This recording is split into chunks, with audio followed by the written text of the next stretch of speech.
What's going on, everybody? This is MDENT313, and I'm back at y'all with another one. Listen, what I want to talk about today is Tim Bradley's assessment of Gervonta Tank Davis' opponent selection.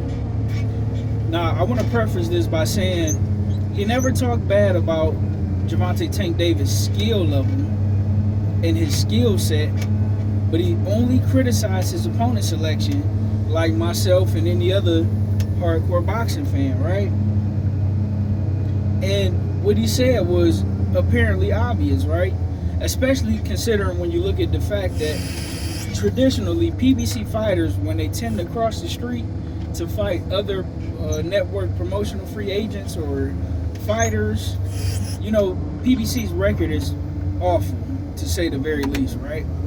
So what Tim Bradley said was, man, they got to be hiding something in regards to Tank, because why is he constantly pulling smaller fighters up? You know, he have fought, you know, bigger guys when it comes to Mario Barrios, and when it comes to, because Mario Barrios was already at a higher weight.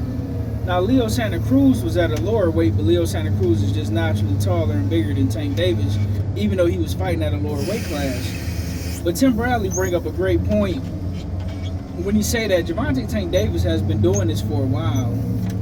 He's been bringing smaller guys up, or if he do fight naturally 135 pounders, he kind of already knows that he can beat them, right? And I believe that that's a fair assessment, right?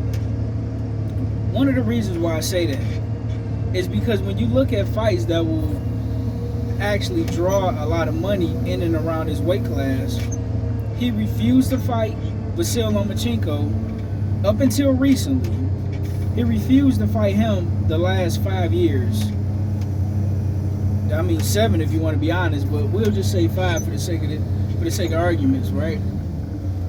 He's been refusing to fight Devin Haney at least the last 4 years. Still refusing to fight Devin Haney, and he's been absolutely refusing to fight Shakur Stevenson, right?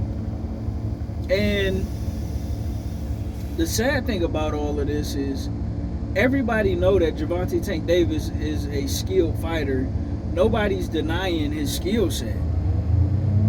But what difference do it really matter if you're not testing yourself against the very best, right? I mean, we've been wanting to see the Gervonta Tank Davis versus Devin Haney fight, the Gervonta Tank Davis versus Shakur Stevenson fight, the Gervonta Tank Davis versus Teofimo Lopez. He gave us the Ryan Garcia fight, which was cool. I'm not going to complain about that. And I'm not going to really complain about the Frank Martin fight, because the fact is I love the Frank Martin fight. I mean, he could fight El Rayo, but he refused to fight him, who absolutely destroyed the guy. I won't say he struggled with, but he gave him a much harder fight than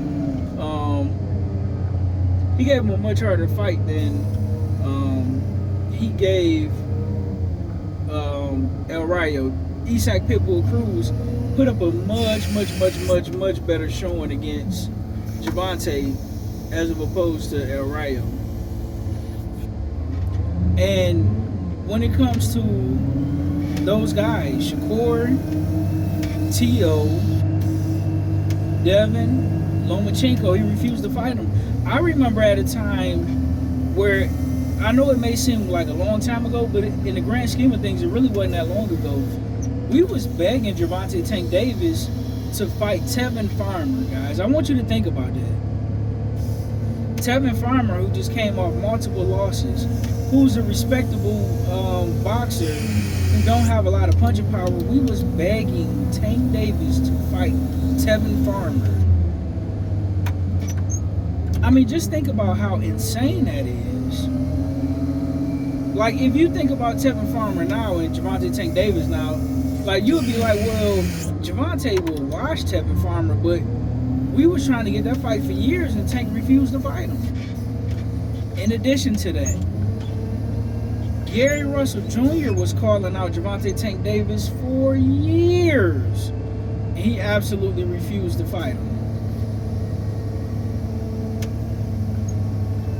And the sad part is, all of those fights, whether they were back then when those fights were in their absolute prime, or now that even a couple of those, when it comes to the Gary Russell and Vasyl Lomachenko, maybe a tad bit, past their due date, even though I would still take them, I'll be happy about them. It's still better than a Gervonta Tank Davis versus Lamont Roach fight. I mean, I'll take those fights over a Pitbull Cruz fight, even though I like Pitbull Cruz. I mean, I'll take any of those fights over a Rolly fight. You get what I'm saying? I'll take any of those fights over a Leo Santa Cruz fight.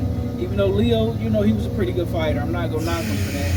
Even though he did bring him up, I'm still not going to knock him too bad for that. But point being is, when was the last time we seen Tank in a fight to where it was either looked at as a 50-50 fight or Tank was the underdog? To where you was like, man, I don't know. This fight could go either way. I don't see this playing out too good for Tank.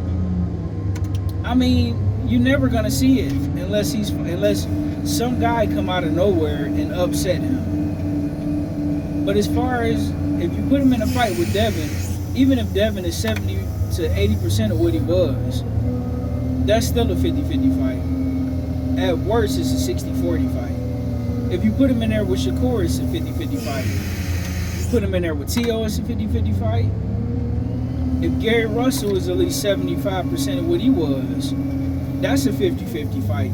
And if Vasyl Lomachenko is at least 80% of what he was, at worst, that's a 45-55 fight. But we can't never get any of those fights. And I hate to sound like a broken record, but I completely agree with Tim Bradley. I think PBC is hiding something. When you look at what happened with Errol Spence and Terrence Crawford, when you look at what happened with Deontay Wilder and Tyson Fury, maybe they just know things about their fighters, whether it be from a skill set perspective, whether it be from a weakness perspective, whether it be from a discipline perspective, I don't know. But maybe they know something, which is why they strategically matchmake guys to look great. You get what I'm saying? Like, why did Keith Thurman never fight Errol Spence? And then when you put him in there with a Manny Pacquiao, even though that was a pretty good fight, he gets beat by an old Manny Pacquiao, the same guy who was supposed to beat Floyd Mayweather. So maybe a lot of these guys may not be as good as I thought they were, or I believed that they were. Maybe it's just strategic matchmaking. And until I see Gervonta Tank Davis in there with another elite level fighter, I got to take him off the pound for pound list. I got to see him at least against one of them. Once again, one of them are Devin Haney, Shakur Stevenson, Vasyl Lomachenko, or Teofimo Lopez. If he do not fight and beat one of those guys, come next year, he's off the pound for pound. He's off my pound for pound list. Let me know what you guys think in the comment section. Like, share, and subscribe to the greatest sports show on YouTube. And with that being said, ladies and gentlemen, I'm out. Peace.